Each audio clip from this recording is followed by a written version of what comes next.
na tatu vile anaelewa, and then from there basi tuweze kuona vile kunaenda. Sawa sawa, namalizia hapo kwa sasa hivi, alafu tutakuwa tunasema zaidi. Naitwa Machuki Danson, enjoy the day.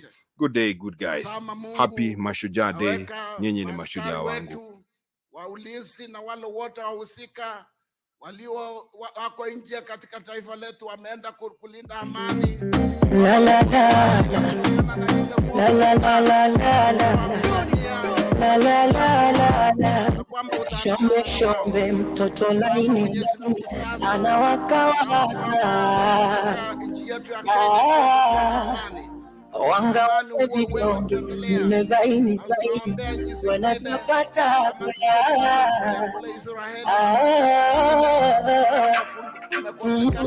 ninawepata kiama tuombe uzima waroke kwa kuchutama na wasimame wima kamwe watopata mwanya wabisi fitina wafike mabilinganya situtoke dina nalegea ukintazama yako Daktari William Samoei Ruto, Rais wa Jamhuri ya Kenya na Amiri Jeshi Mkuu wa majeshi ya ulinzi, Mheshimiwa Mama wa Taifa Mama Rachel Ruto, Naibu wa Rais Mheshimiwa Rigathi Gachagua, Mke wa Naibu wa Rais Mheshimiwa Pastor Dorcas Rigathi, Mheshimiwa Spika wa Bunge la Kitaifa na Bunge la Seneti, Jaji Mkuu na Rais wa Mahakama ya Upeo, Gavana wa Jimbo la Kericho Mheshimiwa Daktari Eric Mutai, na viongozi wa tabaka nyadhifa mbalimbali, mabalozi na maafisa wakuu wa kidiplomasia,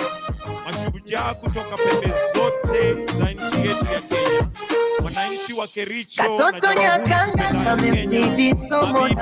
na mabwana, chumbani kiranga kinaishaga komo kiru ambao wameketi upande wangu wa kulia, niwaombe wasimame wale ambao wanaweza kusimama ili tuweze kuwatambua na kuwapongeza, kwa sababu leo ni siku yao. Kwa makofi na shangwe tuwapongeze mashujaa ambao wako hapa, tuwapigie makofi tafadhali.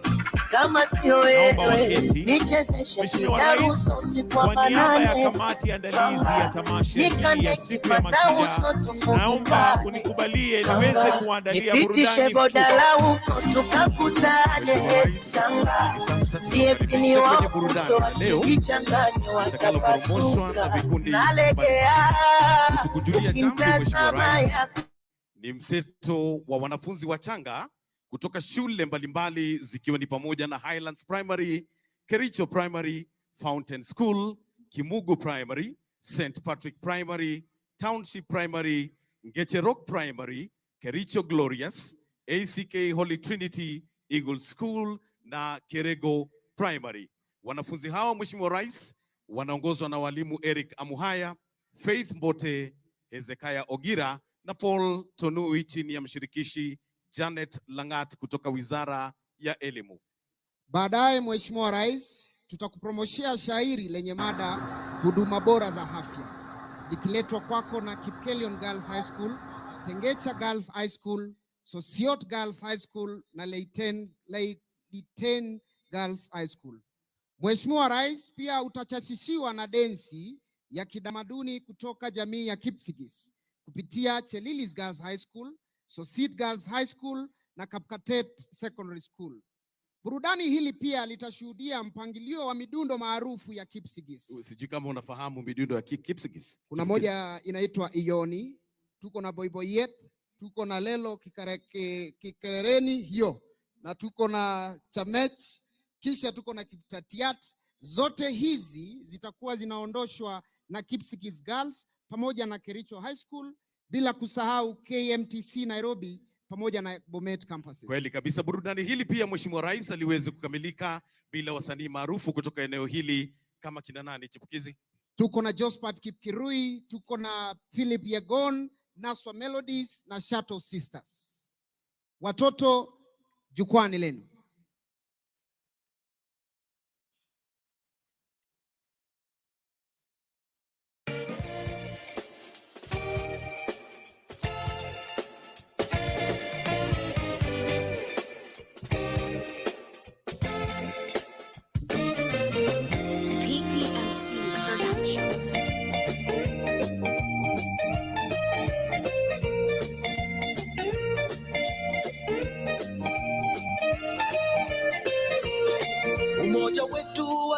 taifa ndiyo nguzo ya nchi yetu.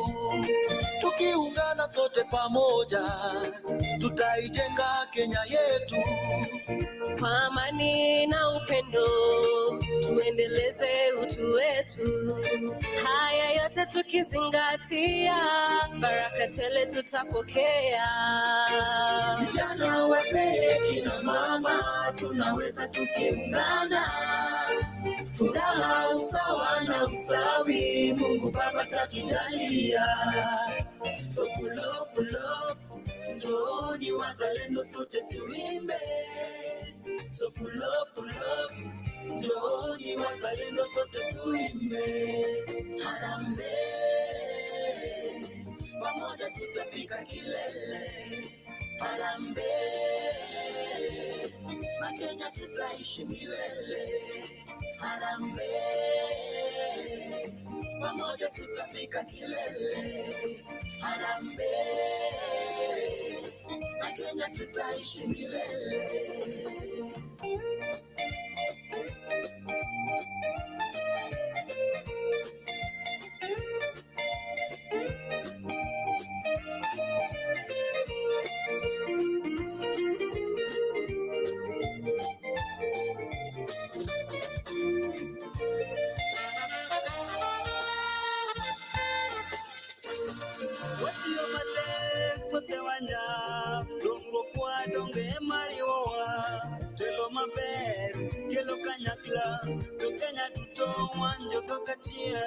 Forori witone moradime.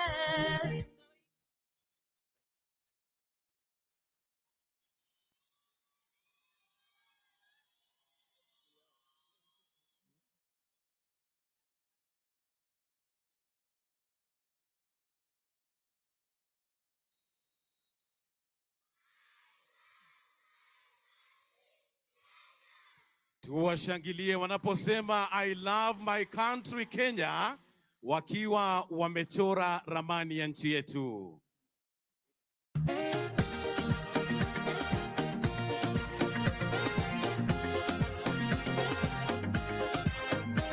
Nchi yangu, jukumu langu, mimi ni shujaa, shujaa. Najivunia taifa langu, mimi ni shujaa, shujaa. Simama Wakenya wote, simama. Simama wewe shujaa, simama. Simama Wakenya wote, simama. Radio Jangwani. Mazingira tupate kalafu, aba Kenya na bantu wonderful. Proud to be Kenya na beautiful. Wajana kujinguru jaito, basige tabasani benze yaito. Amare boito. Ase obama, tochite amo. Tusonge kwa pamoja. Tumetoka mbali, tunaenda mbali. Sote kwa pamoja. Jukumu langu, mimi ni shujaa, shujaa. Najivunia taifa langu, mimi ni shujaa, shujaa. Simama Wakenya wote, simama. Simama, simama wewe shujaa, simama.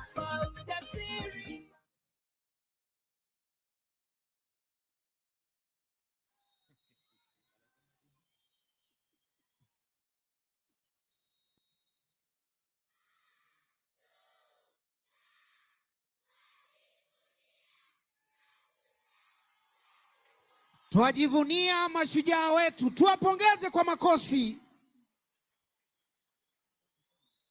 Kenya, hapo boyo bakaja konya yemina yeto. Kenya, hapo boyo bakaja konya yemina yeto. Kenya, hapo boyo bakaja konya yemina yeto. Kenya, hapo boyo bakaja konya yemina yeto.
Wanasema afya bora, maisha bora. Tuwashangilie kwa makofi.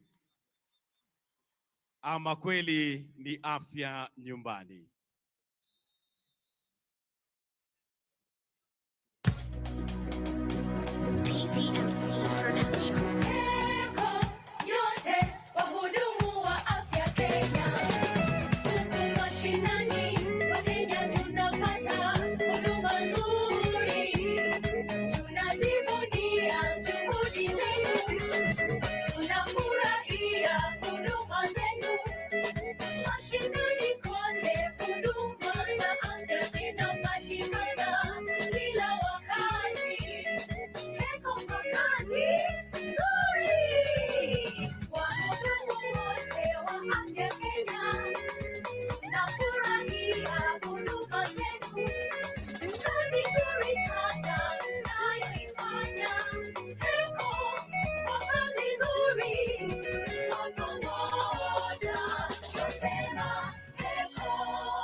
Tuwashangilie watoto kwa makofi tafadhali.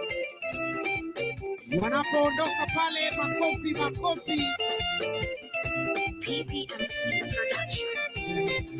Gichame tugul emet nenyon, gichame tugul Kenya. Gichame tugul emet nenyon, gichame tugul Kenya. Gichame tugul emet nenyon, gichame tugul Kenya. Gichame tugul emet nenyon, gichame tugul Kenya. Najivunia kuwa Mkenya, niko imara, kazi nitaifanya kuilinda nchi yangu. Wazee kwa vijana, tuungane sisi sote, tudumishe amani kote, tufurahie fahari yetu.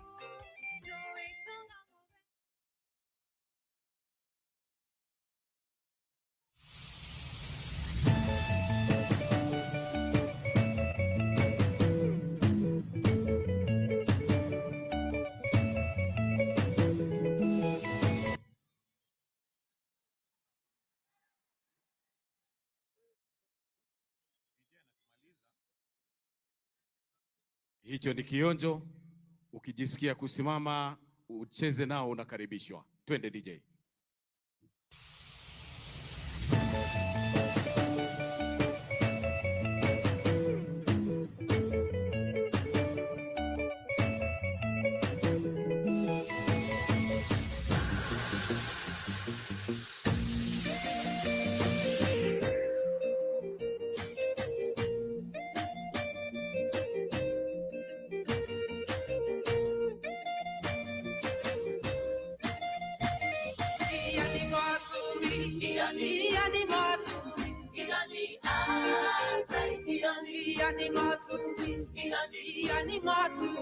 Iani asai, iani golene, iani goleu, iani asai, iani golene, iani goleu, iani asai, iani.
Amkeni. Wakenya tusikizane. Mlomani, sogeni. Machache tuambiane. Afya ni bora jamani. Pamoja na tushikane. Tujisajili tupate huduma bora ya afya. Hizi huduma gani? Huduma gani? Hizi huduma gani? Huduma gani? Hizi ni huduma gani? Mnazo tuelezea. Mwataka yetu mapeni. Mupate kuyatumia. Tutatibiwa nyumbani. Pindi tapogua huduma bora ya afya. Hatutaki kaa nayo. Lengo kurahisishiwa. Upate huduma bora. Pesazo hazito. Liwa. Punguza. Mbaya fikira. Popote utapokuwa. Mradi wa imani. Tujisajili tupate huduma bora ya afya. Mfano tukiugua gonjwa baya saratani. Ni kweli tatibiwa ama tupigwe na chini? Mjamzito sawia, mumempangia nini? Huduma bora ya afya hatutaki kaa nayo. Hayo ni kipaumbele, vyema tashughulikiwa na mengine tele. Nchini atatibiwa, pamoja tusonge mbele. Ibendita.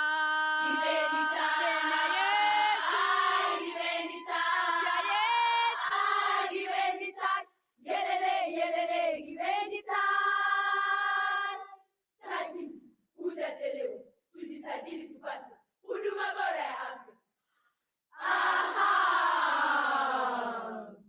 Naona mnabishana kwa jambo la manufaa.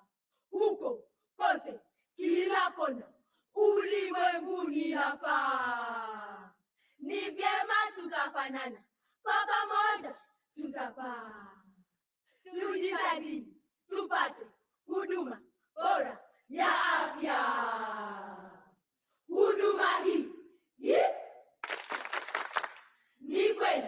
Leo utasema swadakta. Dunia ishakubali na sisi tunaifuata. Pamoja tumekubali. Mie afya mie afya God, si unajua wazazi wetu ni mahasla. God, si unajua wao ni mashujaa. Viongozi wa afya. Nanyi msipowajibika, jemedari atawaramba. Wakenya, mambo ni matatu. Ya kwanza, universal care number 1. Ya pili, tujisajili. Ya tatu, wewe ni shujaa. Hashtag afya nyumbani. Tabutanywe.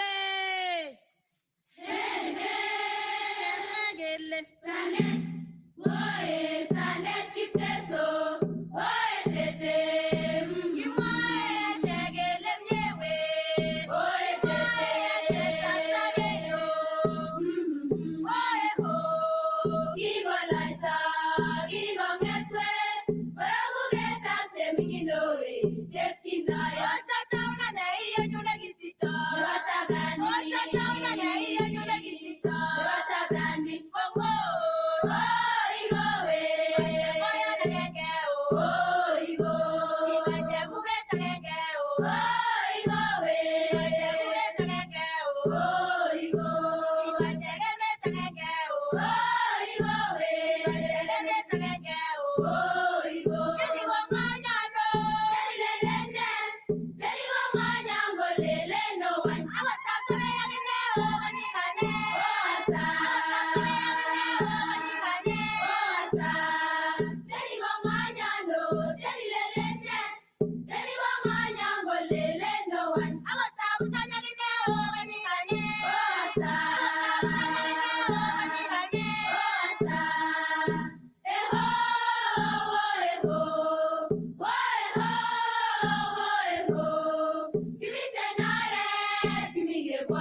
PPS Production.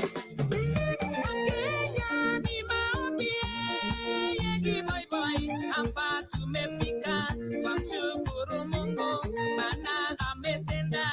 Leo tunasema Mungu Jehova. Asante Mungu kwa kuniweka Kenya. Imeni mogilo tujigege. Kericho yanyoru atuitalisha toka serikali kuu ati mashinani. Kenya ugoye menyu, Kenya ugoye mengu. Boishe non tugulo gete chemenyon. Ingo gile tapke ke unde bananda age yai manda ni chukumula umsalenda. Kibagasa amani upendo ndio Yesu. Kibagasa yependa. Kibagasa amani upendo ndio Yesu. Akitarajo Kenya ngumunyane Kongo ene menyon kimonjo kwagenge. Korisa kwagenge ongebe kutina ye. Ongebe kutina ye. Kyo ongeri kalye. Yemiga le komide goside. Yemiga sinde mimendele. Onge yoize. Onge teche menyon. Kenya tuko imara. Kiridan fairo men sigoro vanwe tu siento bulbulya minukya kamisia nagemi ye kirinde banada Kibaganga amani upendo ndio Yesu. Kibaganga Kenya. Kibaganga amani upendo ndio Yesu. We need each other, twende mbali. Tena gecha note, tena kilge. Na mara unu, sana mebo age. Kendige gutere, si kwa time yo. We celebrate you, Mashujaa wetu. Jackie bor emenyon, eliga na tete. Bongo irwa ikyo, kiobate Kenya. Engwan kamugu, Kenya. Embrayo Africa. Kibaganga amani upendo ndio Yesu. Kibaganga Kenya. Kibaganga amani upendo ndio Yesu. Moye gongoyo, moye gongoyo, ongeren gongoyo, moye gongoyo. Tumulele nene, niwaba gongoye, iriya jemjete, nimuntora nate. Oye ndio sobolele na, wani boise, wani tenigo, moye gongoyo. Ando ikia gongoyo, moye gongoyo, emenya gongoyo.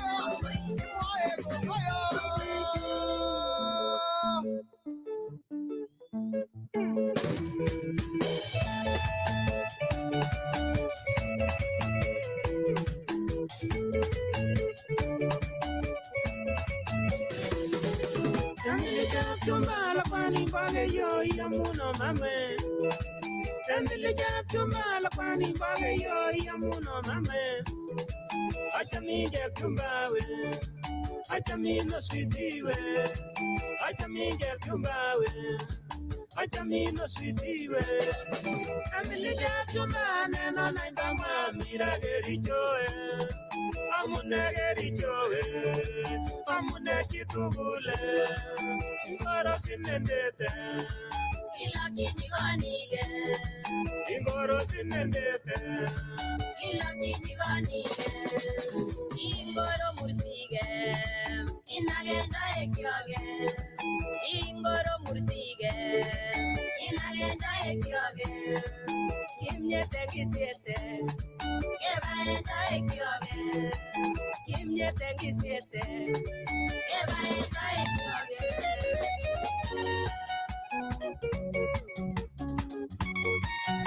PPS Production. Onge jambe menyongenya. Onge jambe menyongenya.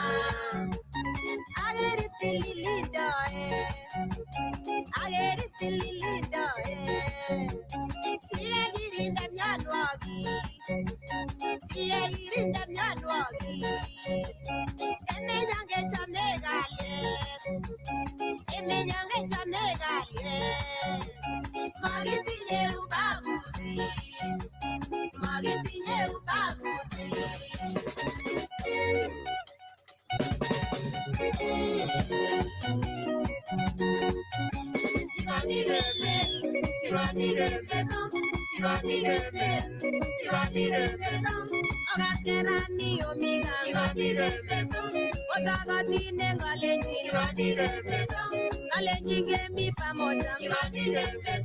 Na sisi tunapenda Mungu, maana ametulinda, agechame banda kaya, ondoe maendeleo.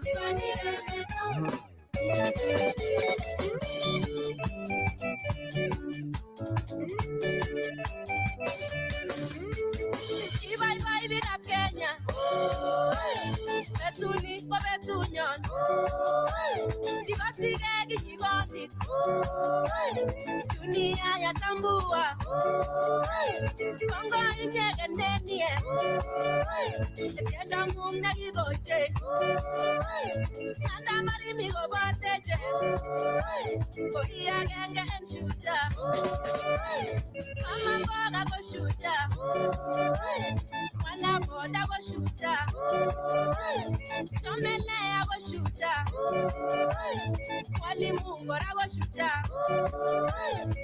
daktari goshuja, nabiga kote goshuja, David bora goshuja, itugul bora goshuja. #Afya Nyumbani. Wapi makofi na vigelegele wananchi?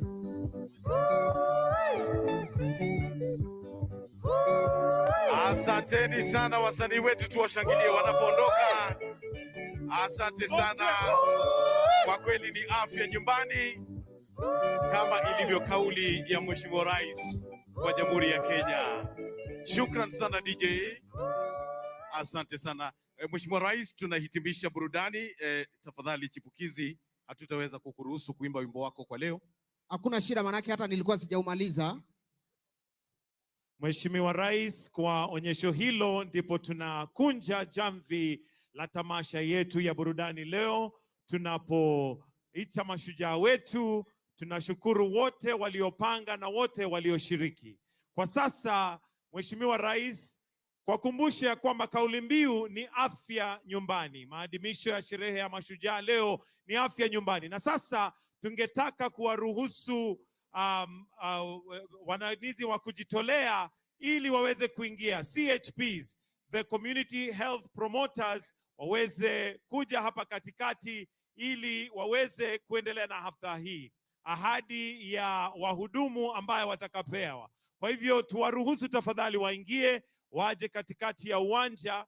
Na kwa sasa nitamwalika pia waziri wa afya ajitayarishe ili aweze kuwaongoza kwa ahadi ya wahudumu wa afya. Tuwapigie makofi. Pia hawa ni mashujaa ambao wamejitolea kwa muda mrefu, lakini kutoka leo mambo yabadilika. Tuwapigie makofi tafadhali wakija. And now we welcome the community health workers, which is part of the universal health coverage that is going to be launched by His Excellency, the President of this great nation, after the signing of the bills yesterday, which are now law. We would now like to call upon the CS for Health, Mheshimiwa Nakumicha, aje awaongoze kwa ahadi ya kujitolea. Karibu Mheshimiwa.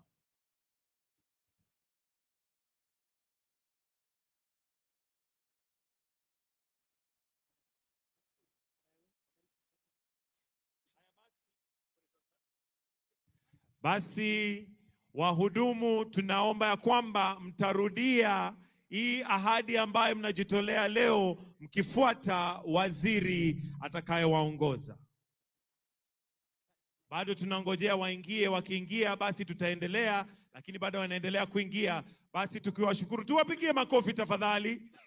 Tuwapigie makofi. Hawa ni washujaa pia, mashujaa ambaye ni wahudumu wa kujitolea, lakini mambo yabadilika. Na sasa nitamwalika waziri wa afya Madam Susan Nakumicha ili awaongoze kwa ahadi. Mheshimiwa Rais, sasa ni wakati wetu wahudumu wa afya nyumbani kutoa ahadi ya huduma kwa afya nyumbani. Nitawaomba nyinyi wote wahudumu wa afya nyumbani mrudie mambo haya nyuma yangu. Sisi wahudumu wa afya nyumbani tunaahidi kutumikia jamii zetu kwa mioyo thabiti, mikono wazi, ujuzi na kwa kujitolea. Lengo letu ni kuelimisha, kuwawezesha na kusaidia jamii zetu kukuza afya, kuzuia magonjwa na kuwaelekeza kwenye huduma za afya. Tunakubali jukumu hili tukufu na tuko tayari kutumikia jamii zote. Afya yetu, afya yetu. Jukumu letu. Ndiyo, ndiyo. Asanteni sana. Haya basi, tuwapigie makofi. Na sasa tukipeperusha bendera, tutawaomba warudi mahali walikuwa, pole pole tu tukiwaelekeza. Hebu tuwapigie makofi wananchi tafadhali. Na kwa sasa wakiondoka pia kuna lori ambazo zitakazoingia, ikiwa ishara ya kwamba sasa dawa pia zitapatikana, na tutamwomba rais atateremka hivi karibuni ili aweze kuflag off ikiwa kama uzinduzi wa universal health coverage.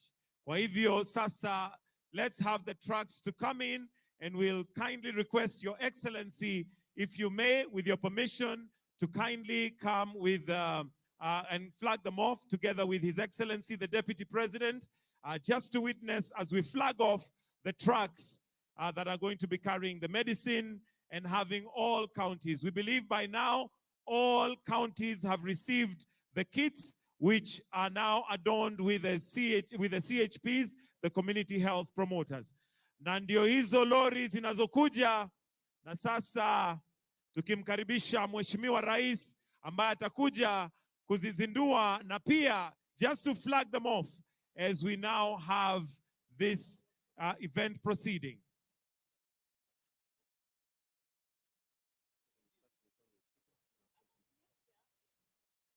Tukiwakumbusha kwamba kauli mbiu ni afya nyumbani. Hebu sote tuseme afya nyumbani. Turudie sote, afya nyumbani. Afya nyumbani. We now have these trucks that have the medicine, and each truck is representing a region, but every county is represented. Wapi makofi ya rais? As he continues to flag them off. Come on, let's tumpongeze kwa makofi rais wa Jamhuri ya Kenya.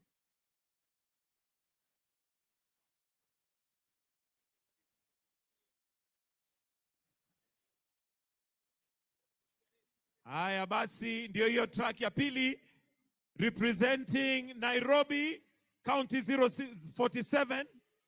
Because of time, we only have 8 tracks representing the 8 regions. Marsabit County, Tana River County, representing the coastal province.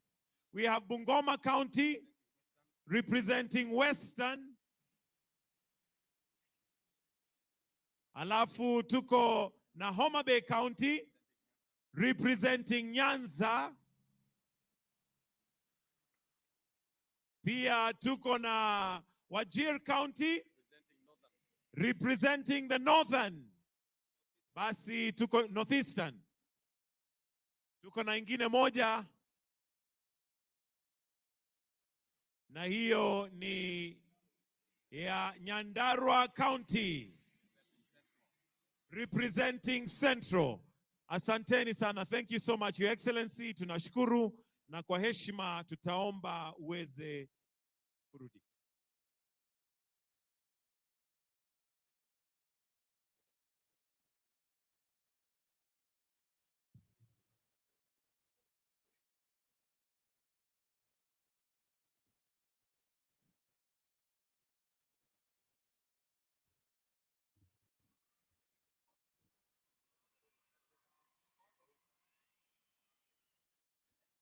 The government has onboarded 100,000 community health promoters, known as CHPs, in the country, and will continue with Afya Nyumbani. Naomba sote tuweze kuketi.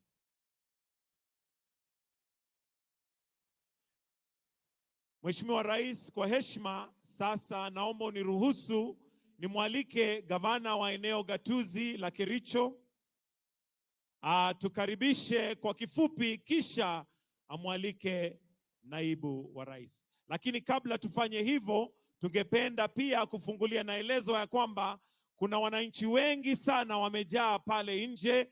Kwa hivyo gavana, niwie radhi, ningependa kwanza tuwaruhusu wananchi waweze kuingia ili waweze pia kuhudhuria tukiendelea. Kwa hivyo tafadhali tuwaruhusu wananchi waweze kuingia kabla nimwalike gavana aweze kutukaribisha hapa Kericho.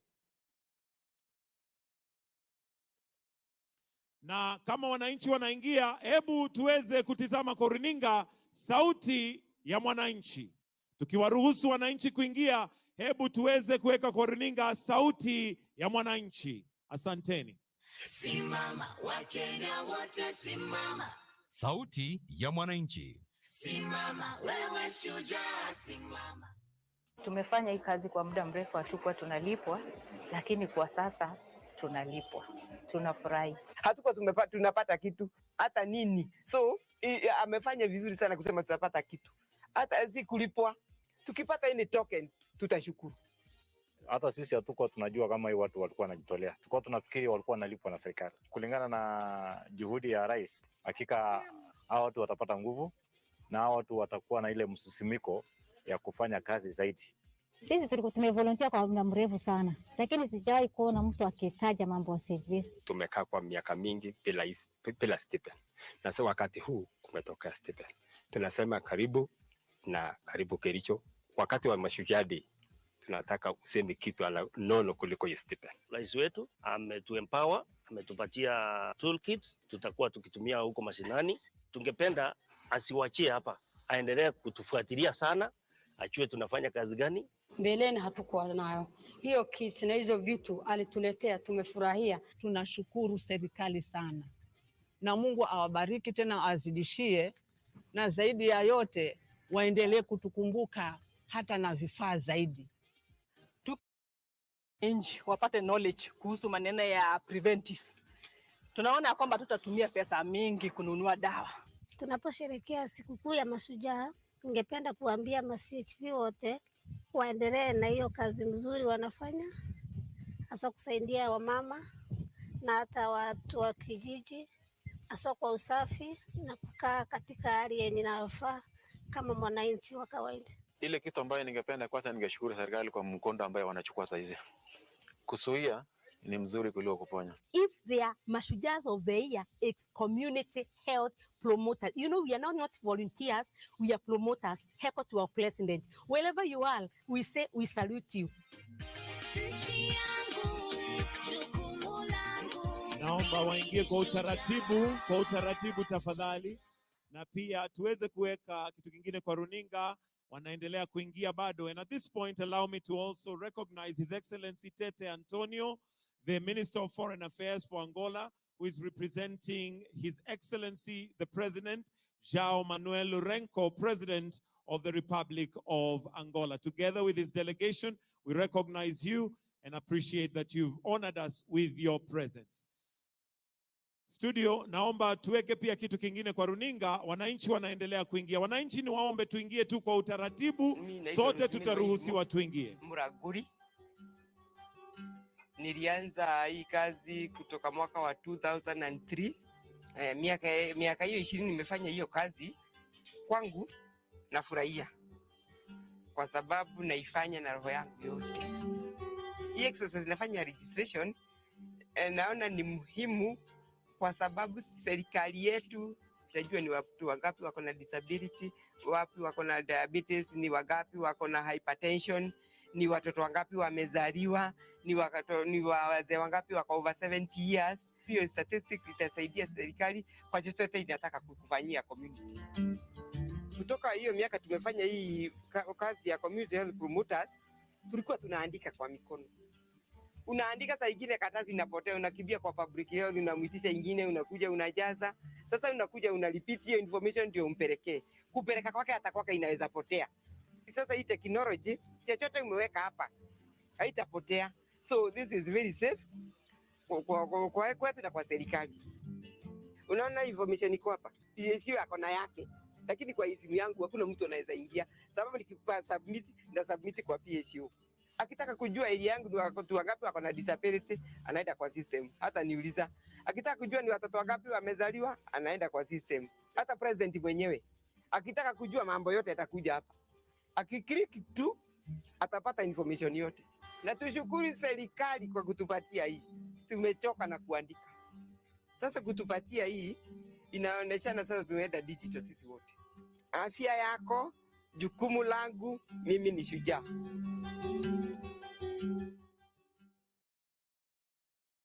Asanteni sana wananchi kwa kuingia kwa utaratibu. Na sasa Mheshimiwa Rais, naomba uniruhusu niweze kumwalika gavana wa eneo gatuzi la Kericho atatukaribisha, na akimaliza amwalike naibu wa rais. Tumpigie makofi Gavana Dr. Eric Mutai. Thank you so much, Your Excellency, the President of the Republic of Kenya, Dr. William Samoei Ruto, Her Excellency, the First Lady, Mama Rachel Ruto, His Excellency, the Deputy President, His Excellency Rigathi, Her Excellency Rigathi Gachagua, Rigathi Dorcas, the speakers of the two houses, all invited guests, ladies and gentlemen. It gives me a pleasure this morning to welcome all of us to Kericho County. Indeed, if there is one single honor you have demonstrated to the people of Kericho, is your choice to have this state event in Kericho County. And on behalf of the great people of Kericho, we wish to say thank you, na kwa niaba yao tunasema asante sana. Secondly, Your Excellency, we wish also to indicate that as we celebrate this very important occasion, as the county government of Kericho, we have 1,600 community health promoters. With the program you have put in place, we are committed as counties to ensure that we commit 50% in our budget to match what the national government is providing us, so that we are able to give stipends to the community health promoters. Secondly, Your Excellency, as Kericho County, we want to say thank you because of the great infrastructural development that has taken place in our county. Just to mention, the other day, we were able to launch the ICU at Kapkatet, which was equipped by your government. We were also able to launch our basic oncology center in Kericho to handle matters cancer through the support again from your government. And we want to say thank you for the same. We also want to appreciate the great infrastructural work that has taken place in Kericho town. And today, when we look at Kericho, we see a complete different town altogether. Out of that, Your Excellency, we commit as a county to move with your agenda of expanding Kericho town. I know that we have earmarked 1,000 acres for expansion, and already we are in the process of negotiating with the squatters so that Your Excellency will be able to get a new town of Kericho. We also look forward, Your Excellency, towards the completion of the airport. Today, I am a proud governor on behalf of these great hustlers of Kericho, that you are able also to land at Green Stadium, which is historical in itself and will remain in our hearts. As Kenyans would say, today we can sleep with our shoes tonight, because we never imagined we can have landing in the airspace around. Our request is for station towards completion on the same. Lastly, Your Excellency, towards achieving the healthcare and towards accessible healthcare. Already, we have upgraded level 4 to level 5. Our ask, and I know you know these things, Your Excellency, because these things you initiated when you were minister and when you were deputy president. And this includes the constructions of the proposed level 6 for the South Rift, which I know is your agenda. This also includes the completion of Londiani Masaida Dam, and this also includes the Poster Dam, which I know in your agenda, and I don't want to elaborate on that because it is within your agenda and because you know this county, and as a father of this nation, you are familiar with the desires of our hearts in this region. Lastly, we want to say thank you for this stadium. Today, we have a very beautiful stadium, and as a county, we are saying thank you. Out of this, again, Your Excellency, we invite Your Grace to also consider what you began and what you have always dreamed for, the completion and the construction of Cap Cadet Stadium, which is an historical ground for us. Basically, Kericho is a home of heroes, as I conclude. The first athlete to conquer the track is none other Kiblimo Rugut, who hails from this county and the son of this county. Your choice to celebrate the universal health coverage is well informed because the word Kericho, when you remove this, when you have the prefix of it, Kerich, Kerich means Kerichek, which means medicine in our language. And so your choice of Kericho is well informed because it's a county of medicine. With those few remarks, Your Excellency, let me take this humble opportunity to welcome His Excellency, the Deputy President, Rigathi Gachagua, to come and address the people who are here today.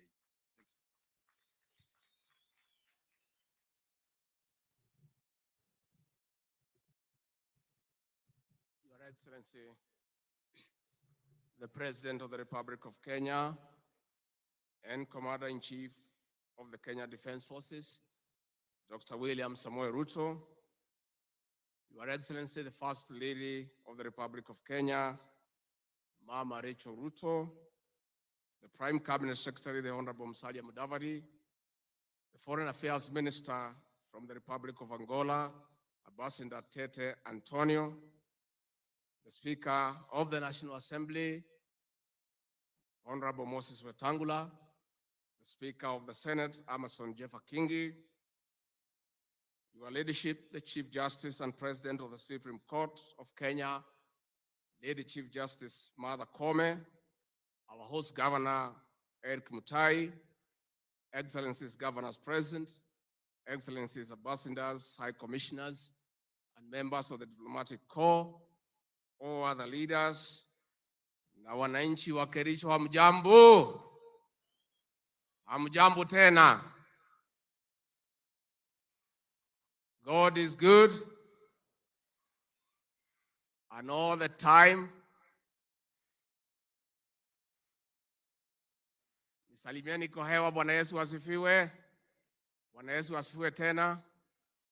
Your Excellency, I seek your indulgence, if you allow me, before I welcome you to address the nation with tremendous respect, to request our visitor, Ambassador Antonio Tete, from the Republic of Angola, to come and greet the people of Kenya and say a few words. Ambassador.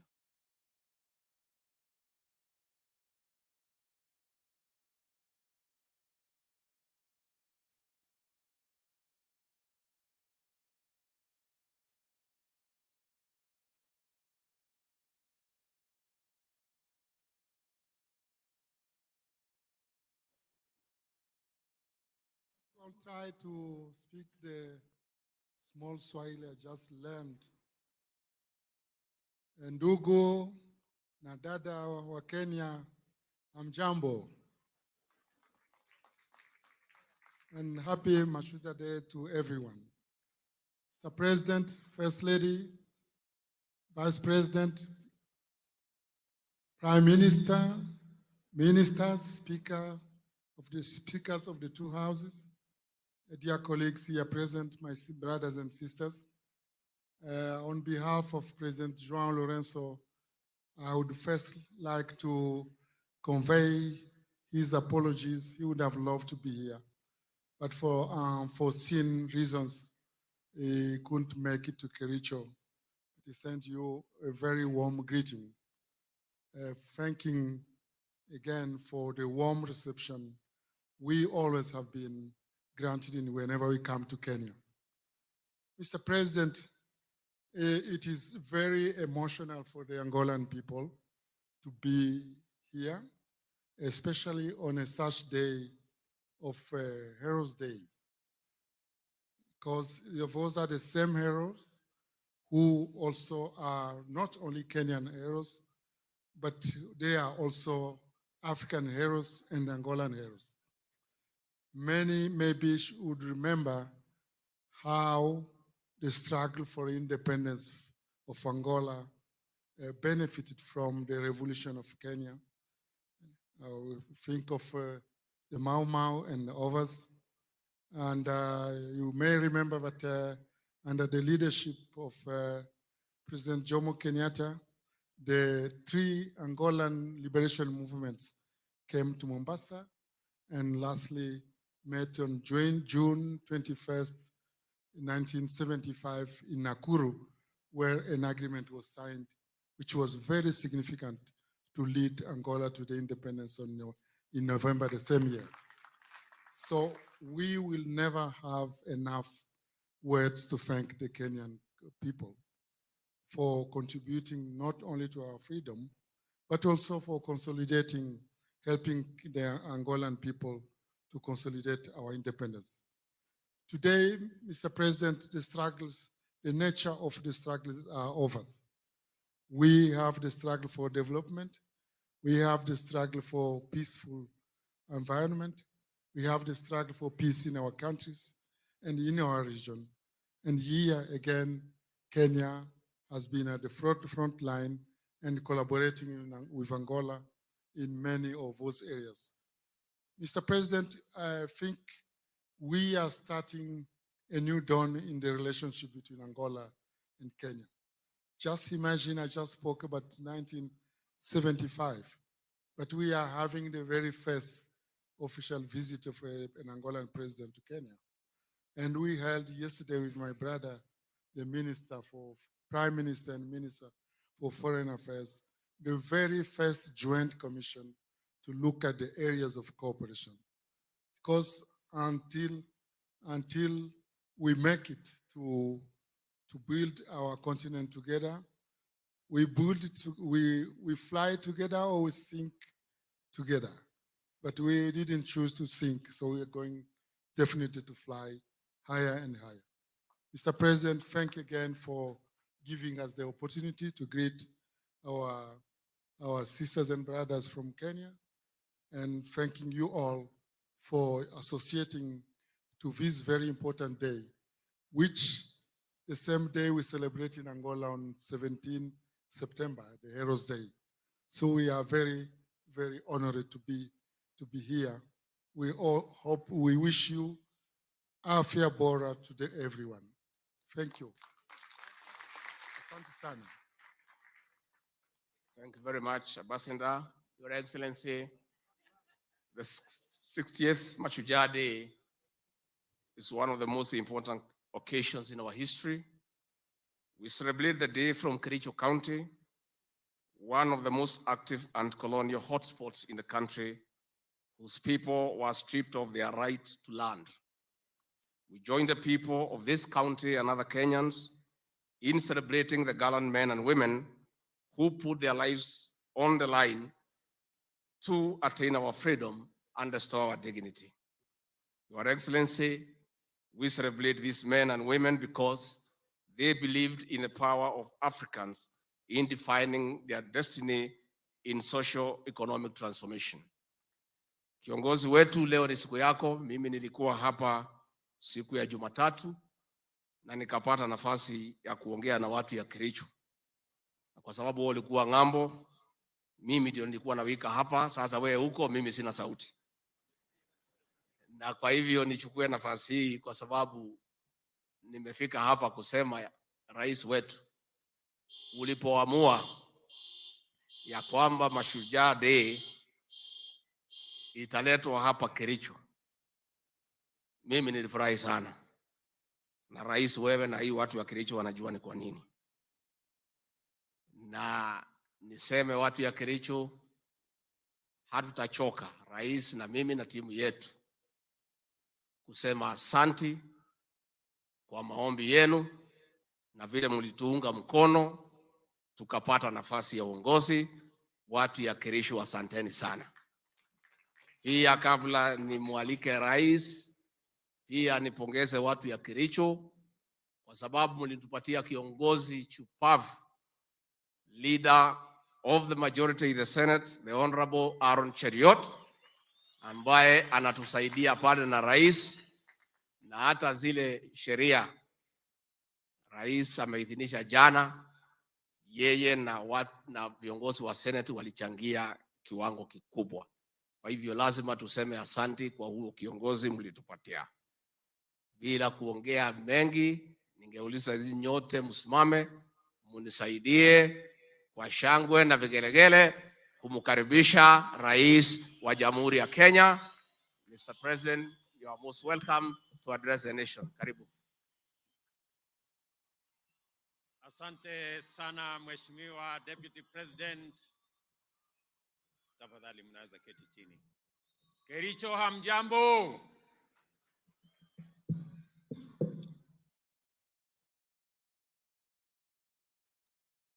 Our guest, my friend Tete Antonio, Minister for Foreign Affairs, who is representing my brother, the President of Angola, who is in Kenya as we talk. And he will be having a state visit tomorrow. Fellow leaders, the great people of Kericho, distinguished Kenyans, members of the diplomatic corps, guests, ladies and gentlemen, watu wa Kericho, hamjambo tena.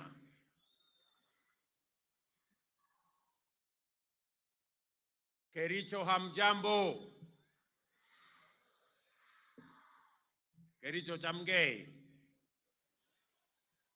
Omune. Kericho, Bwana Yesu asifiwe. Hebu mnisalimie hewani nione hivi watu wa Kericho. Asanteni sana. Mashujaa Day is a celebration of the power of individuals to change the course of history and the destiny of a nation. It is a reminder that nations are driven forward and changed by individuals, ordinary men and women who believe they can make a difference and who believe they can change the status quo. The status quo in 1963 was a colonial state, the denial of basic freedoms and dignity. Deep inside many individuals then, they believed change was necessary and they took action. Individuals' belief resulted in action and ultimate progress that made us the people we are today, an independent, democratic, progressive nation. Today, the status quo is a hunger for socio-economic transformation, one that most of us feel is long overdue, and we are rightfully so. The need for heroism is as urgent as it was in pre-independence Kenya. The power of individual action is still as powerful today as it was then. Our heroes today are on the farms, the markets, in factories, in offices, in construction sites, and in many other places. Our heroes are using their creativity to create content, and shape culture. They are playing on fields, running on tracks, and working across many other fields. Every day, when we do our best, when we deploy our diligence, intellect, passion, creativity, hard work, and the sense of purpose, every day that we believe we can make a difference, we are changing our country. This is our call to Mashujaa, to the best of us, to be the best of us every day, and to move our nation forward. This is why we are focused on empowering Kenyans to be at their best on diverse fields by democratizing and innovating government services to ensure that we give as many Kenyans as possible the opportunity to be their best so that they can move our country, our nation forward into a destiny that we all share as a people. The Constitution guarantees Kenyans the right to the highest standards of health. Since independence, successive governments have made efforts in guaranteeing access to quality and affordable health care for Kenyans, but with limited success. There have been several attempts and efforts to achieve universal health coverage, one in 2003, in 2013, and in 2018. However, these efforts were met with little success. It is for this reason that the government of Kenya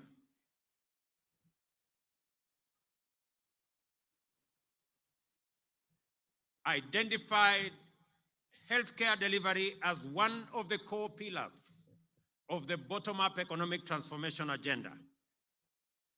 In the Kenya Kwanza Manifesto, we made several commitments towards the delivery of universal health coverage. These include the provision of a fully public financed primary health care, the installation of a digital health management information system, and the setting up of a fund for improving healthcare facilities across Kenya. Other commitments were the setting up of an emergency medical treatment fund, the establishment of a national insurance fund that covers all Kenyans, and the availability of medical staff who would deliver on this great universal health coverage that has been in the works for a long time. The government has instituted a paradigm shift to preventive and promotive health rather than where we've been at curative health. This approach also makes economic sense. Community health reports state that for every 1 shilling invested in community health, 9 shillings and 40 cents are realized in economic and social gains in our society. In our plan, delivery of primary health services at community level will start with community health promoters. And we are very proud that they are represented in large day in this very important Mashujaa Day. The work of the promoters will include basic preventive and promotive health, health education, basic first aid for the treatment of minor injuries and ailments at household level, and referral for facility-based healthcare. Each community health promoter is allocated 100 homes within their neighborhoods, and this will happen countrywide. Considering the pivotal role played by community health in attainment of universal health coverage, the long-term financial viability and sustainability of community health is contingent on enhanced domestic resources for health. The national government is working closely with our county governments to strengthen the delivery of community health services through the payment of stipends for the 100,000 community health promoters. This will be done on a matching basis, 50% contributed by the national government and 50% contributed by the county governments. The national government has already allocated Kenya shillings 3 billion annually for payment of these stipends, and it is my belief that counties will match up this fund so that we can enable these great heroes of our time to help us on the delivery of community health at the household level. It is worth noting that as of today, over 1 million households in 10 counties have been visited already by community health promoters, overt services, and their data captured in the Afya Nyumbani dashboard.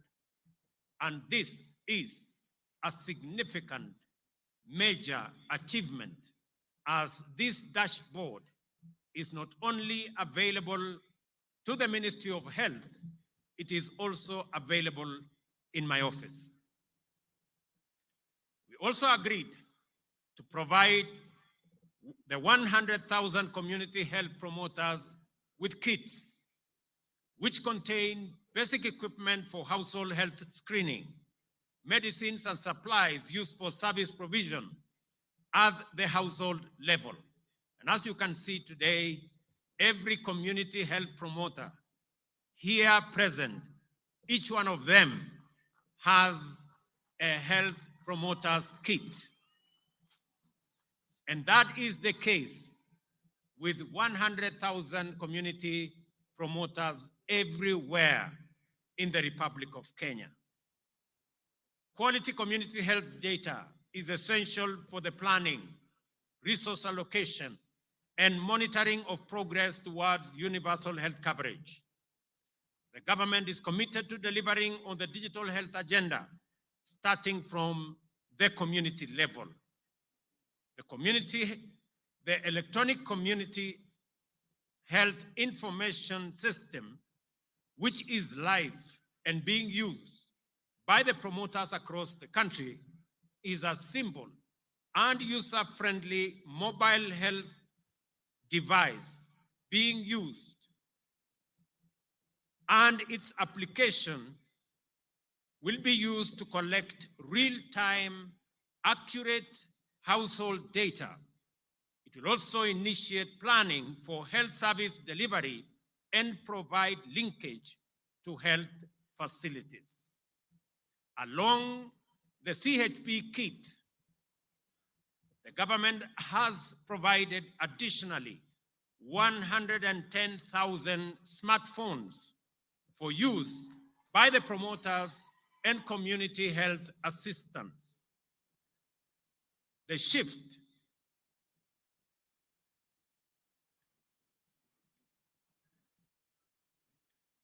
from curative to preventive health will further be strengthened by the promotive services provided by community health promoters at the household units and integration of preventive services at the primary health care level. These services will include screening for hypertension, diabetes, and high conditions, offer the necessary health education on water and sanitation, nutrition, and provide community rehabilitation services, among others. These services will be provided through multidisciplinary teams that will be established at the level of the primary care networks. To strengthen the legal basis for health financing, health service provision, and achievement of UHC, 4 new health laws, which I signed into law yesterday, have been enacted. These are the Community Health Insurance Act 2023, Primary Healthcare Act 2023, Facility Improvement Act 2023, and Digital Health Act 2023. Health insurance coverage in Kenya is generally low at about 26%, with those at the bottom of the economic pyramid having the least coverage at only 5%. Many Kenyans incur catastrophic expenditure from out-of-pocket healthcare payments, while many more do not seek care at all when they fall ill because they simply cannot afford it. Over the last decade, several measures have been put in place to enhance the capacity of the National Hospital Insurance Fund to effectively deliver on its mandate. While these reforms and the initiatives therein have yielded significant progress, several gains and several gaps remain. Recent analyses show that, among others, the NHIF operates as a passive rather than a strategic purchaser of healthcare. It is plagued by inefficiency and governance challenges and is potentially, unless addressed, financially unsustainable. It is against this backdrop that the government proposes a paradigm shift in the provision of social health insurance in the new Social Health Insurance Act 2023 that provides for formation of a social health authority, which will repeal the current National Hospital Insurance Fund Act 1998. In our plan, I promise a fully publicly financed primary health care system, an emergency care fund, and a health insurance fund that will cover all Kenyans. This promise is delivered through the enactment of the new Social Health Insurance Act, which, among others, establishes the publicly financed primary health care fund, a fully publicly financed chronic and emergency and critical illness fund, and the social health insurance fund, and access to health care from now henceforth will no longer be based on ability to pay. It will be based on the health needs of every Kenyan. We are implementing a per household payment system where a flat rate applies to everyone regardless of their income. Consider this, for example.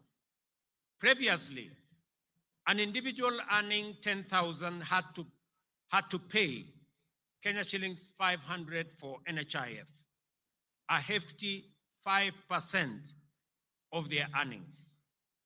On the other hand, those with a salary of 100,000 or more contributed 1,700, a mere 1.7% of their income. Astonishingly, even someone with monthly income of Kenya shillings 1 million, like William Ruto, the president, paid the same amount of 1,700, which translates to a paltry 0.17% of their substantial earnings. This bizarre setup meant that low-income earners, mama mbogas, and bodabodas were effectively subsidizing high-income earners like myself. The Social Insurance Fund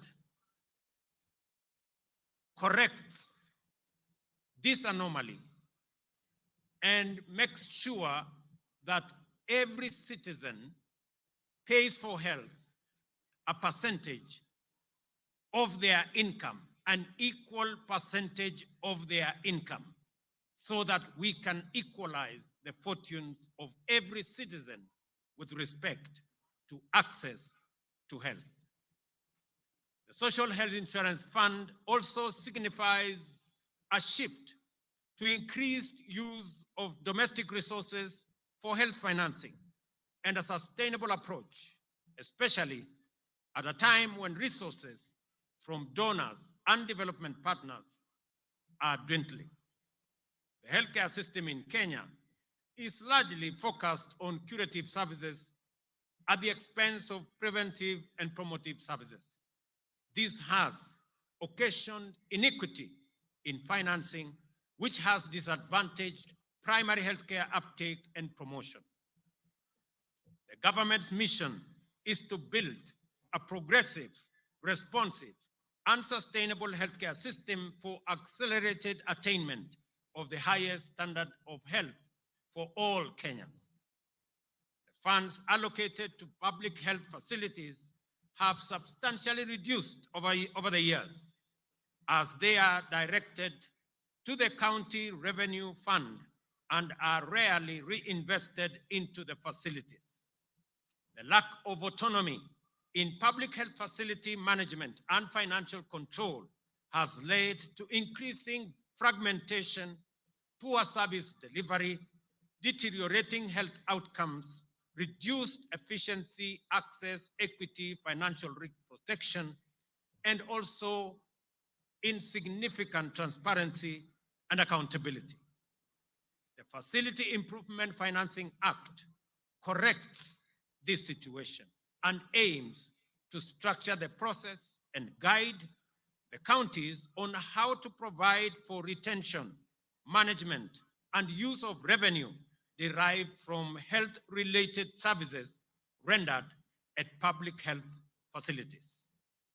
The Act seeks to ensure a unified approach for health facility finance and management autonomy, where public health facilities are able to retain their funds and have autonomy to operate their facilities based on their priorities. This will improve availability of resources at the facility to provide adequate and equitable quality health services, increase efficiency, and thus improve health outcomes for all Kenyans.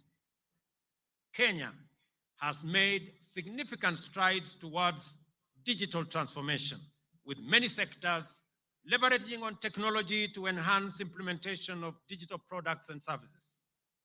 The health sector has made steady progress in digital technology transformation through implementation of digital solutions to manage and share and use data. However, the adoption of technology has been uncoordinated and characterized by fragmented implementation, with health sector actors not adhering to basic digital health standards, guidelines, recommendations, and digital development principles. These technologies have affected how health data is managed, resulting in multiple systems that have limited ability to exchange data. The Kenya Kwanza Manifesto identifies digitization as a pillar for the health sector to achieve universal health coverage. Accordingly, the Digital Health Act provides the legal basis for the development of a comprehensive and integrated health information system. These systems will enable end-to-end visibility of health processes and seamless sharing and portability of information that will enhance health service delivery and improve efficient use of resources. The enactment and implementation of the Act and the digitization agenda will deliver on the promise to integrate ICT to enhance telemedicine and health management information systems. Apart from the 4 laws the Ministry of Health has put in place various policies and strategies to actualize strengthening of local manufacturing of health products and technologies, to have at least 50% of medicines on the Kenya Essential Medical List produced locally, ensuring procurement mechanisms guarantee value for money and provide advantage of economies of scale. Our mission is clear: to build a healthcare sector that is a shining example to the world, with healthcare workers in the right numbers who are motivated, well supported, and inspired to deliver their best. Together, we will ensure that every Kenyan has access to quality health services when they need it, regardless of their background or financial circumstances. I acknowledge the Ministry of Health, Safaricom, the World Health Organization, UNICEF, UN Program on HIV/AIDS, and United Nations Population Fund, the Danish International Development Agency, the United States government, the World Bank, Children Investment Fund Foundation, Academic Model Providing Access to Healthcare, Medic Mobile, US President's Emergency for AIDS Relief, and AMREF Kenya, among others, for their immense support. I request that we clap for these great partners of our healthcare delivery system. Kenyans have deliberately rejected ideas and programs that limit our productivity, waste our resources, and delay our takeoff. This is why our focus on effectively lowering the cost of living is based on increased agricultural productivity and expanding land and other resources for production. We have rolled out an agricultural support program that has provided farmers with access to fertilizer, affordable credit, and extension services. By end of July, we had distributed 3.5 million bags of region-specific crop fertilizers in 41 counties to registered farmers, working with county governments for last-mile delivery. For the first time in Kenya, fertilizer was distributed on the basis of acreage and the crops that farmers produce via a digital e-voucher platform. The results of this program are evident across Kenya. We have placed over 200,000 acres under cultivation, which is more than last year. We are looking forward to a bountiful 44 million bags from the long rain season and 61 million bags overall for both seasons, marking an impressive increase of over 40% in relation to last year. Fertilizer support for the short range crop is now available at National Cereals and Produce Board depots for regions that planned in this season, including central Kenya, eastern and western parts of the country.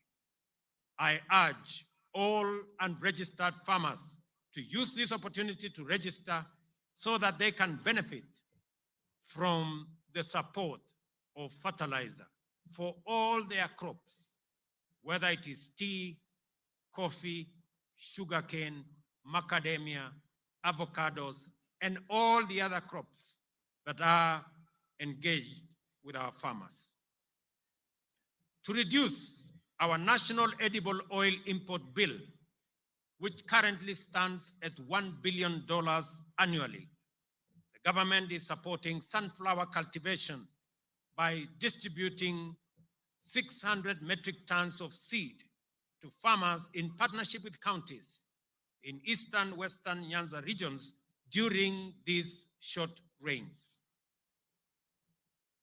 It is important that we are working with counties on other oil crops to deliberately reduce our import bill on oil and edible oil requirements for our country. When we came into office in September last year, only 320 government services were available online. Today, there are more than 13,000 services, and we expect to onboard all services by the end of this year. This has increased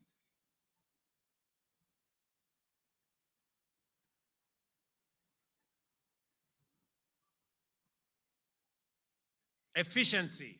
This has increased efficiency in service delivery, revenue collection, and enhanced accountability of government services and revenues.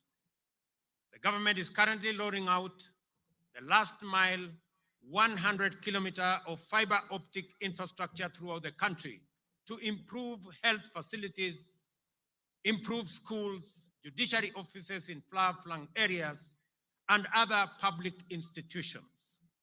We are also concurrently setting up 25,000 Wi-Fi hotspots targeting fresh produce markets, bus parks, and other public spaces. We are also working with members of parliament in the setup of 1,450 ICT hubs in every ward in Kenya. And I am happy that the National Assembly has aligned the National Government Constituency Development Fund Act to actualize this strategic intent. Our goal is to spur e-commerce, the creative arts, and the digital economy, the frontier of our bottom-up economic transformation agenda. We continue to make significant progress in our education sector. Immediately after assuming office last year, we ended months of uncertainty by resolving that junior schools be domiciled in our primary school setup. We have reduced the teacher shortage by hiring more teachers. In the last 1 year, the Teacher Service Commission has recruited 56,000 teachers, which is half of the required number or half of the shortage that we have. This is the highest recruitment in the history of the Commission in 1 year and the largest such exercise in Kenya's history.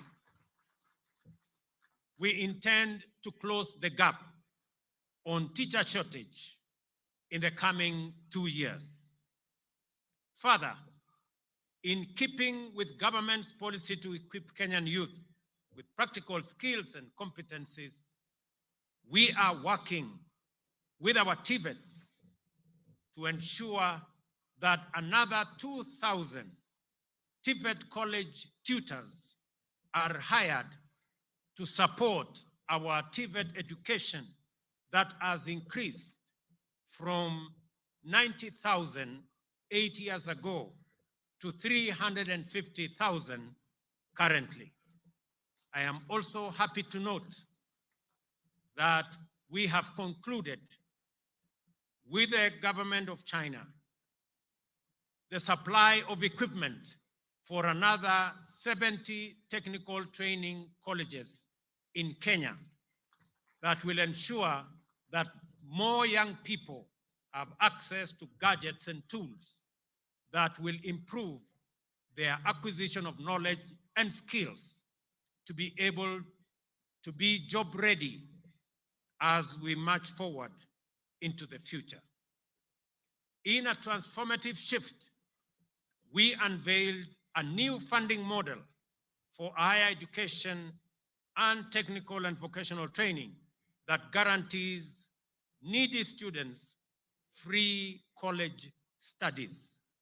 The funding comprises government scholarship, government loans and bursaries, and household support.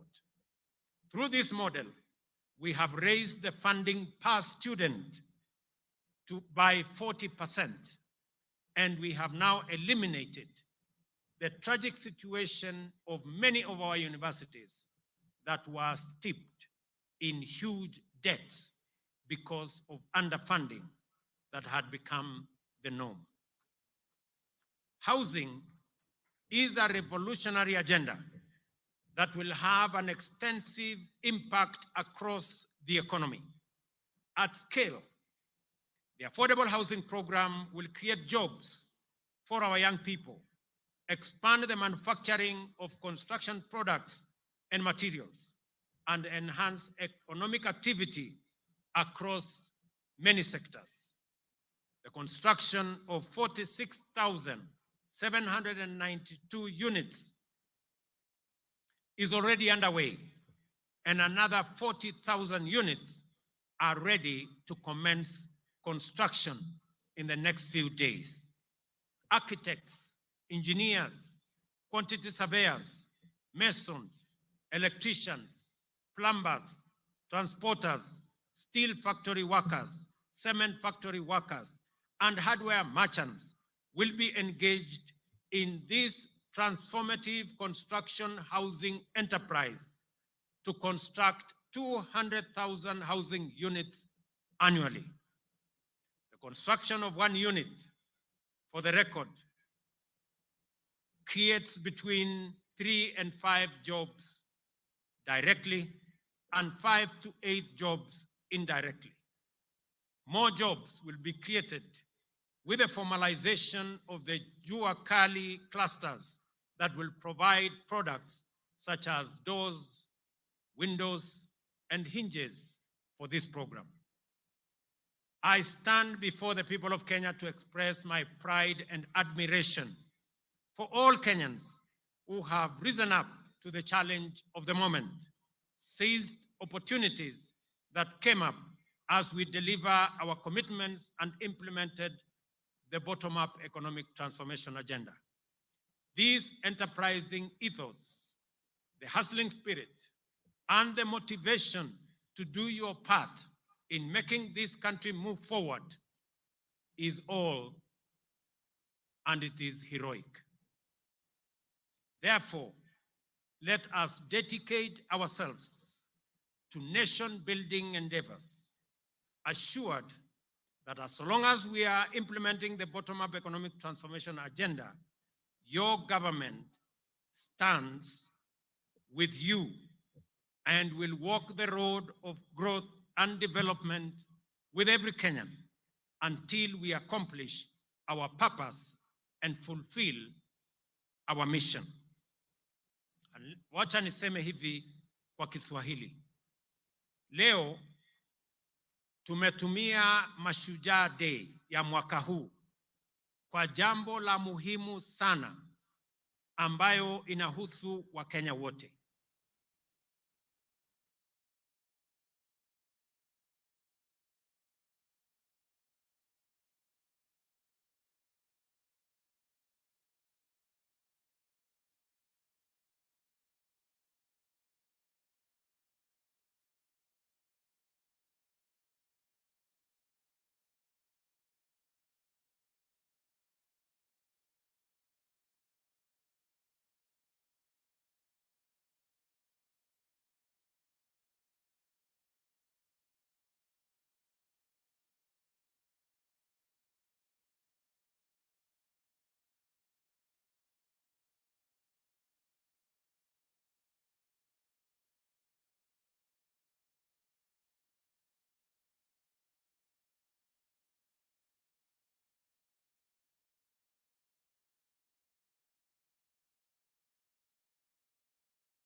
katika health center yenu, ndio kama hakuna dawa, nyinyi wenyewe mtashughulika, mjue na mtupatie habari ya kwamba hakuna dawa katika hii hospitali, ndio Wakenya waweze kupata nafasi ya kupata afya katika mahali karibu pale nyumbani.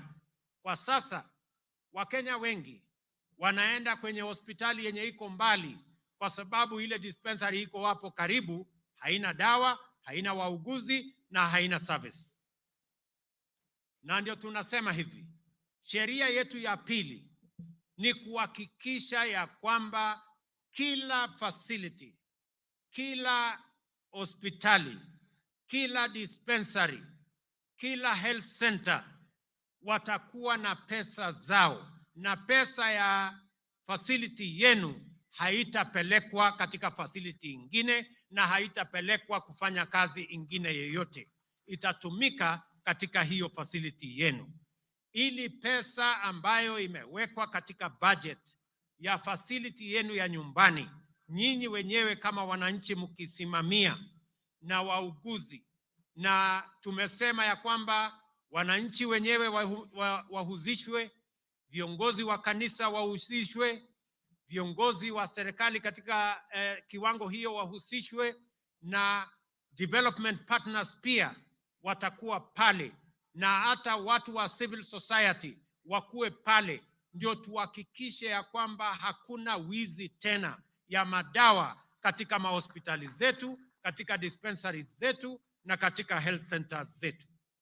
Vile vile wananchi wengi wakipata ajali, wakipata hali ya dharura, wakienda hospitali wanaambiwa wewe huna card, wewe huna uwezo wa kulipa. Sasa emergency, chronic illness na ajali zote, kila mwananchi atakubaliwa kutibiwa katika kila hospitali bila ya kuulizwa maswali, kwa sababu maisha ya kila mwananchi ni ya muhimu. Wananchi wengi wananiuliza kwamba wale hawana uwezo wa kulipa NHIF ama wa kulipa sasa ile card ambayo ni ya Social Insurance Fund itakuwaje? Wacha mimi nitangaze katika hafla hii ya kuzindua afya nyumbani kwamba kila mwananchi atalipa kulingana na mapato yake, na yule mwananchi ambaye hana uwezo, serikali ya Kenya itakulipia card ya hospitali. Kila Mkenya atakuwa na Social Insurance Fund card, na wewe utaenda hospitali na utatumia hiyo card, either umejilipia mwenyewe ama umelipiwa na serikali, ili uweze kupata matibabu katika level 4, level 5 and level 6. Kwa hivyo kila Mkenya, either utaenda katika level 1, 2 and 3 na upate matibabu bila malipo, ama uende level 3, level 4, 5 and 6 na utumie kadi yako kupata matibabu. Na kila Mkenya, ndio tumesema hakuna Mkenya ataachwa nyuma. Ile maneno ya zamani, wewe unaenda kwa facility ya hospitali, unaambiwa kadi yako imefika mwisho. Sasa hii kadi ambayo tutawapatia haitakuwa na mwisho, kwa sababu maisha ya kila Mkenya ni ya muhimu. That card will make sure that if the limit is reached, then the chronic and illness fund will kick in and every Kenyan will be attended to. Hakuna Mkenya atafukuzwa hospitalini kwa sababu ya mambo ya malipo tena. Tunataka tuhakikishe ya kwamba kazi hiyo inafanyika. In conclusion, allow me to celebrate Kiprugut Chumo, the first Kenyan to win an Olympic medal, the first to win an Olympic medal by renaming this Kericho Green Stadium after him. I think he deserves it.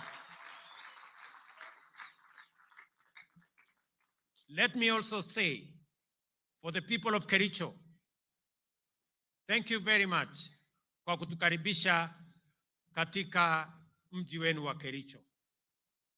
Kwa niaba yangu, wacha mimi nirudie.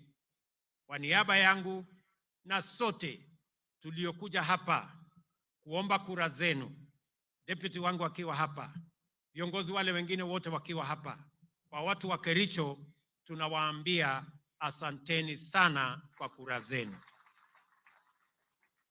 Watu wa Kericho, narudia, asanteni sana kwa kura zenu. Big up Kericho. Kale hii, kale gongoi missing. Jambo la pili, hapa Kericho, mimi niliwaeleza pale mbele ya kwamba mji wa Kericho hauna ardhi ya kufanya extension. Hapa Kericho imesongamana sana. Hii Kericho town ni town ndogo kwa sababu hakuna expansion program. Mimi nataka nitangaze ya kwamba nitarudi hapa mwezi ujao, kwa sababu ile ardhi ekari 1000 ambayo ilikuwa na matatizo hapa, hiyo matatizo yote sasa tumetatua kama serikali ya Kenya. Na sasa tutapata shamba ekari 1000 ya expansion development planning ya Kericho town. Na wale wananchi wako pale tutawapanga katika mpango yetu ya affordable housing, ili kila Mkenya apate nafasi ya kusherehekea ushujaa wa taifa letu la Kenya. Vile vile nitarudi hapa hivi karibuni kwa mambo yenu ya hospitali, mambo yenu ya damu, kwa sababu haya ni mambo yako katika mipango yetu. We also celebrate Mzee Samuel Kipsoi Ngetich Chepsetion. I know you know him. An incredible entrepreneur who exemplifies the bottom-up story. A class 3 dropout, he pulled himself up through sheer determination to set up the Kipchimchim group of companies whose interests span various industries and employ thousands of Kenyans. Before his untimely death recently, he was working on West Valley Sugar Company that began milling operations last week. Fare thee well, Mzee Samuel Kipsoi Ngetich Chepsetion. You are a great inspiration to many young Kenyans and many citizens of our country, that it is possible to rise up from humble beginnings and make a mark in the Republic of Kenya. Ladies and gentlemen, I want to thank you very much. Na nataka niwaulize Wakenya wote mahali popote walipo leo, na niwahakikishie Wakenya wa taifa letu la Kenya ya kwamba nia yetu ni kuunganisha wananchi wote wa taifa letu la Kenya. Na niwahakikishie Wakenya kutoka jamii zote, kutoka kaunti zote, kutoka pembe zote za Kenya, ya kwamba hakuna Mkenya atabaguliwa na serikali ya Kenya kwa misingi ya kabila, dini ama siasa. Sisi ni ndugu moja wa taifa moja, with a common destiny as a people of Kenya. Na mimi nataka niwahakikishie ya kwamba jukumu letu, mbali na kuunganisha Wakenya, ni kuhakikisha ya kwamba tunabadilisha taifa letu kwa miradi na mipango ya maendeleo. Nataka niwahakikishie ya kwamba sote tutaungana, tutafanya kazi kwa pamoja. Na wauliza ndugu zangu wa Kenya, kila mmoja wetu, ile kazi unafanya, ujue ya kwamba hiyo kazi unafanya, usihesabu ni kazi ndogo, usihesabu ni biashara ndogo, usihesabu ni mchango mdogo. Kila mmoja wetu, kwa yale yote mnafanya, ujue unachangia katika kubadilisha na kupeleka taifa letu la Kenya mbele. Na tutafanya yale yote yanawezekana kama serikali ya Kenya kuwashika mikono nyinyi mnaofanya bidii, mnaoamka mapema kuchangia katika kufanya kazi na kuendesha taifa letu la Kenya mbele. Nataka niwahakikishie ya kwamba sitarudi nyuma, sitafanya chochote ambayo itazuia Mkenya mwenzetu kufikia atma yake ama kufikia malengo yake. Nia ya serikali yetu, nia ya serikali ya Kenya, mpango ya serikali ya Kenya ni kumwezesha kila mwananchi awe bora kuliko alivyo sasa, muweze kuchangia katika kubadilisha taifa letu la Kenya, katika mahali mnafanya kazini, ile biashara mnafanya, yale yote mnafanya katika sehemu mbalimbali. Na mimi vile vile nataka niwahakikishie ya kwamba nitahakikisha ya kwamba pesa zenu mnazolipa kwa ushuru, kwa jasho lenu, pesa zenu ambazo tunakusanya katika kaunti zetu kwa levies, kwa taxes na kwa njia zingine zote, pesa zenu zitatumika kwa njia inayofaa, haitafujwa, haitaibiwa, wafisadi hawatanyemelea. Na tayari nimetangaza katika taifa letu la Kenya, na mtaona mambo hivi karibuni, ya kwamba wale wote wanahusika na kuiba pesa ya Wakenya na mambo ya ufisadi na mambo ya ukora, mambo yao ni matatu, na nyinyi mnajua vile nimesema.